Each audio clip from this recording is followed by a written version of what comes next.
Bonjour tout le monde. La suite des simulations flashback va nous amener à voir comment interroger les versions. Comme on l'a vu avant, nous avons vu comment interroger les données à base de SCN. Dans cette simulation, nous allons voir comment interroger les versions, ça veut dire entre deux valeurs SCN. La syntaxe est la suivante. On peut savoir la version de l'opération, la version XID qui retourne l'identifiant de la transaction, et puis d'autres informations comme par exemple le temps de début de la valeur, le temps de fin de la valeur, et puis quelques champs appartenant à une table. Puis vous ajoutez version between SCN min value and max value. Min value et max value, ce sont deux constantes que vous pouvez utiliser, sinon vous pouvez les remplacer par des valeurs des SCN. Si vous gardez min value et max value, il va afficher toutes les valeurs de ce nom par exemple, dès le début de la création de la base jusqu'à aujourd'hui. Puis nous allons voir aussi dans cette simulation l'interrogation des transactions. Comment interroger une transaction. Ça veut dire comment lire à partir des tab space indo les transactions exécutées. Pour cela, donc, il faut tout d'abord configurer la base de données. Il faut que la base doit avoir un mode de journalisation supplémentaire activé. Il doit être en mode archive log.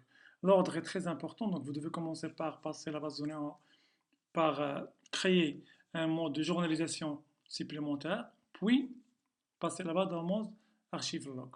Bon, pour le niveau de journalisation supplémentaire activé, vous allez exécuter l'instruction suivante, alter database add supplemental log data.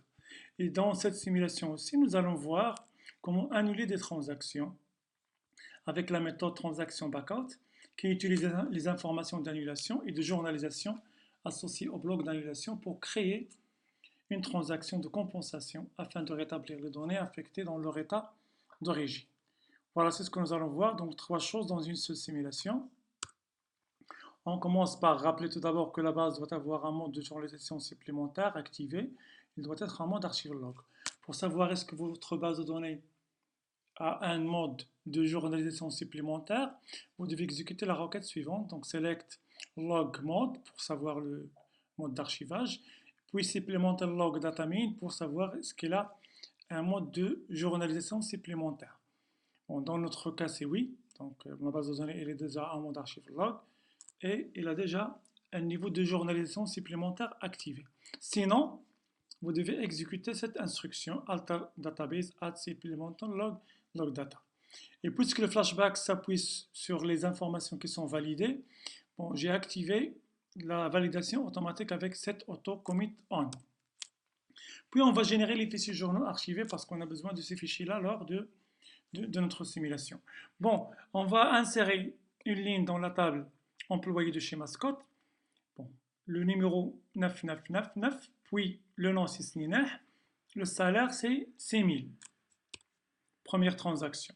La deuxième, c'est la modification du salaire. On va augmenter le salaire de 100 du même employé.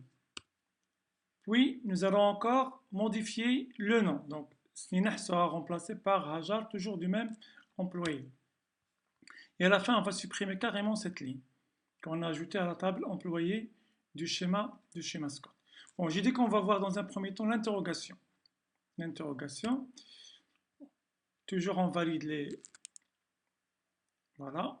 Donc après validation et après génération des fichiers journaux archivés avec Alter System switch log file, on a désactivé la validation automatique et vous notez qu'on a exécuté 4 transactions, une insertion, 2 updates et une delete. Voilà, la requête qui permet d'interroger la version est la suivante.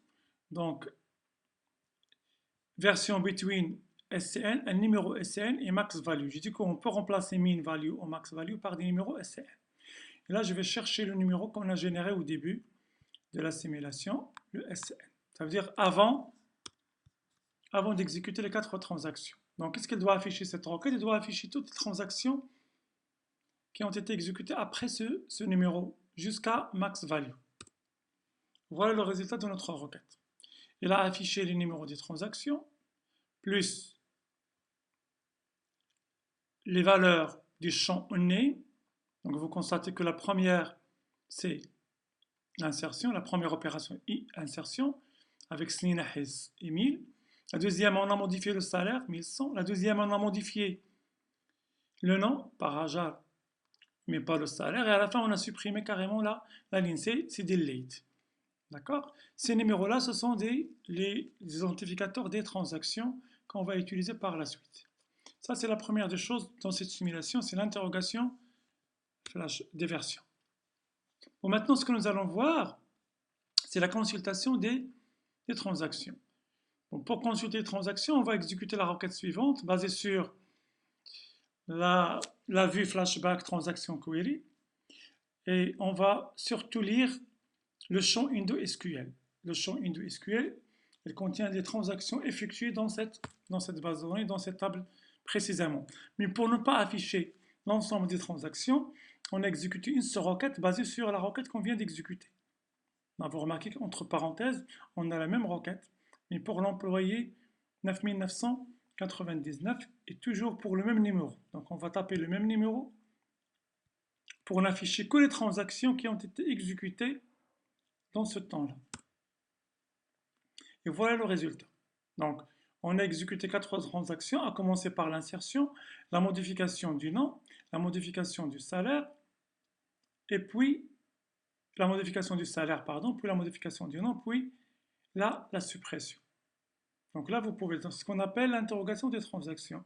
Avant, donc, on a interrogé seulement les données, mais là, vous avez un outil très puissant qui vous permet d'interroger même les transactions.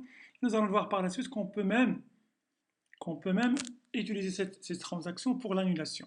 Notez que chaque ligne retournée par cette requête représente une transaction. Voilà, donc select étoile from Scotware, on n'a aucune ligne dans cette table. Pourquoi j'ai exécuté cette requête? Pour vous dire qu'on n'a aucune ligne basée sur ce numéro. Nous, qu'est-ce qu'on va faire? On va s'appuyer sur ces transactions-là pour faire l'annulation, pour revenir à une de ces transactions. Bon, la requête qui permet l'annulation des transactions est la suivante. Surtout, je vais expliquer transaction backout qu'on vient de dire. Il permet de créer les transactions, mais va noter qu'il y a le principe ici de TPMS flashback cascade. Ça veut dire quoi cascade? Quand on donne un numéro d'identificateur, ce numéro-là, c'est ce qu'on a retourné dans cette requête. Quand on donne un numéro, il va exécuter toutes les transactions possibles. C'est-à-dire, si on exécute à partir de ce numéro-là, qu'est-ce qu'elle doit faire? Il doit exécuter en cascade. Il doit exécuter la suppression, la modification, puis la modification. C'est ce qu'on va vérifier. Donc nous allons sélectionner l'identificateur de transaction et on va l'affecter à notre requête. Parce que là, dans cette requête, vous avez une variable vxid égale à 6.xid array version xid. Ce que vous avez entre apostrophes, c'est la valeur que vous devez donner. D'accord? Et cette valeur, elle provient de la première requête. Voilà, ça prend un peu de temps, cette annulation des transactions, parce qu'elle fait ça en cascade.